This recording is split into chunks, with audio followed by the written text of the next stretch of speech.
First at 5. From the University of Florida's College of Journalism and Communications, you're watching WUFT News. A World War II-era plane crashes on a runway today. How the victims are doing and what caused the crash. Plus, new plans to aid mental health and curb substance abuse in Marion County. What's being done to help those in need? A woman suspected of causing injuries to an 8-month-old baby is now behind bars. Deputies believe that 37-year-old Erica Renee Hall injured the baby while working at Cuddly Kids Academy. She turned herself into the Alachua County Jail and now faces child abuse charges. An update on clueless star Stacey Dash. Today she entered a written plea of not guilty on domestic battery charges. The actress was arrested Sunday after allegedly slapping and pushing her husband during an argument at their home in Newport Richey. The police report states he sustained red scratch marks. She was released on bail Monday morning. Well, Lauren, North Central Florida is facing some pretty dry conditions. You're right. Let's see what kind of impact that dryness could have in the next few days. WUFT's Nicolette Zangara joins us now from the Weather Center. Well, over the last few days, we've had a couple of sprinkles across north central Florida, and even right now, we do have a couple of showers just north of Gainesville towards High Springs, and a few out towards Chiefland and Williston as well. But most of those showers will be clearing out this evening. Foggy and warm conditions will continue overnight. Like I said, most of the showers heading offshore by 8 or 9 o'clock this evening, and then areas will stay dry overnight. However, even though we've received a few bits of rain here and there across north central Florida, we're still seeing abnormally dry conditions across most areas, and a moderate drought has started for most of northern Florida, stretching into northwest Florida. Gainesville still remains 1.84 inches below normal for 2019. Hopefully we'll receive some more rain soon. Back to you. WUFT's Chris O'Brien is live in our newsroom now. He is talking about a drought that's going on in north central Florida. Well, Lauren, Val, I talked to some fire departments today and over 3 dozen farmers, and almost all of them say the lack of rain is having a big impact on their lives. The month of September was hot, really hot. September was one of the hottest on record, I think the National Weather Service said recently, for most of our area. It was so hot the farming industry in north central Florida took a hit. Michael Robinson, the owner and operator of Deep Spring Farm in Alachua, says he'll be all right because he can irrigate, but that doesn't necessarily produce a big yield. Stresses a farmer by having to more water. Irrigation needs to be correct and running. Rainfall just does so much more than just what irrigate you can. Irrigate gets it to live, and the rainfall is really what gets it to really produce. Not only does the cost go up, but so does the time needed to hand water plants or set up sprinkler systems. Well, you're running the pumps more to irrigate more often. And then it's time, especially if you're having to hand water something that's not under irrigation. But farmers aren't the only ones being affected by this heat. Take a drive down County Road 236 to the High Spring Fire Department, and they say wildfire concerns come with this weather pattern as well. Fire danger is getting increasingly higher. The lack of rain has been a huge reason behind the recent increase in wildfire risks. Every day that we don't get meaningful rain is just going to exacerbate the dryness that we're beginning to see. The Robinsons say they'll be okay this crop cycle, but there's no way to tell what the future holds. Although we have a good flush of growth, I could expect it to be more or a better flush, and that's going to affect next year's crop.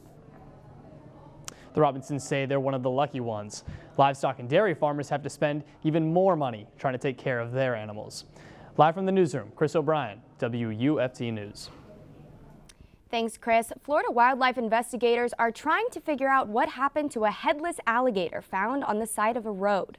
The gator was spotted Monday by a woman in Sarasota. She said in a Facebook post that it looked as if someone used a chainsaw to cut its head off. Florida wildlife investigators are now looking into the matter. University groups are speaking out, weighing in on the decision to welcome Donald Trump Jr. and Kimberly Guilfoyle to speak on campus. Plans to host the two were announced by the Florida Accent Speakers Bureau. WUFT's Maggie DeRozier spoke with campus organizations and reached out to the speakers. Records show Donald Trump Jr. and Kimberly Guilfoyle will be paid $50,000 for their visit. That money will come out of fees paid for by each student at UF. As for public perception, the announcement has been met with resistance and praise. This does not reflect the voices of all students. This reflects the voices of conservative groups and leaves out voices like ours when our money is just as good as the conservative people who are giving tuition fees. And on the other side, the group Young Americans for Freedom says it supports the visit. We're excited about it. It's something that it's a positive sign that the University of Florida cares about diversity of thought and having conservative-minded speakers on campus. WFT News reached out to the Acts and Speakers Bureau and received a response, reading in part, quote, "Both speakers provide varying viewpoints and provide an opportunity for students to engage in thought-provoking dialogue and civil discourse." And as for Trump Jr. himself, a spokesperson told me through email, quote, "Donald Trump Jr. and Kimberly Guilfoyle are extremely excited about speaking at UF and bring something so rarely heard on college campuses today, bold conservative perspectives." Maggie DeRogers, WUFT News. Students who wish to attend can pick up 1 ticket per student ID starting on October 8th from the University Auditorium box office. They can claim up to 2 tickets with 2 IDs. Any leftover tickets will be given out to the public when doors open at 5 p.m. on October 10th. And at least 14 are injured after a World War II era plane crashed near a Connecticut airport. The B-17 Flying Fortress crashed near the airport, which serves Hartford, Connecticut, and Springfield, Massachusetts. Bradley International had to close as rescue operations began, but has since reopened. At least 6 people are being treated in the hospital, with 3 critically injured. The FAA says the pilot was trying to land when the crash happened. Tonight, Bernie Sanders is suspending his campaign until further notice. The senator experienced chest discomfort last night. Doctors treated an artery blockage by inserting 2 stents to keep the blood flowing. Sanders is the oldest of the major candidates at age 78, although Joe Biden, Donald Trump, and Elizabeth Warren are all 70 and over. An update on President Trump's impeachment inquiry. Trump himself was able to talk about it just hours ago. And Secretary of State Mike Pompeo confirmed he was on the phone call that launched this investigation. NBC's Alice Barr reports from Washington.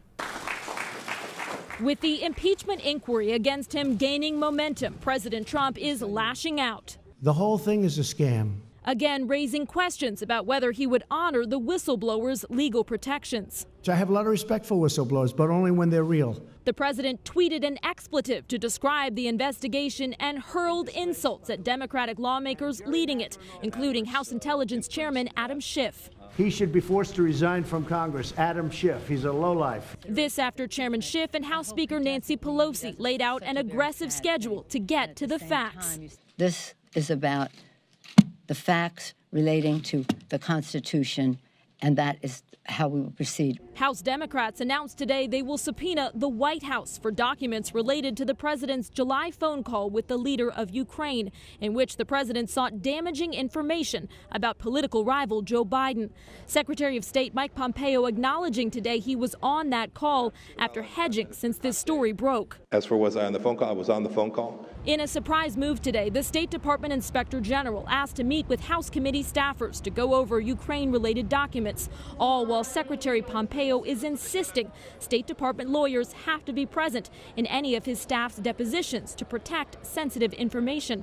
Democrats are accusing Pompeo of trying to influence testimony. We're not fooling around here. Democratic leaders warning any administration interference will be considered obstruction and evidence that the underlying accusations are true. Alice Barr, NBC News, Washington.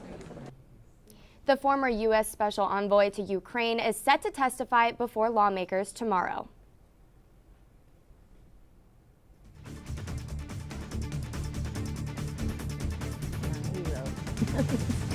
In fact, that's how I feel about him. He's really Coming up on WFT News First at 5, how this woman's dog saved her life and became a hero.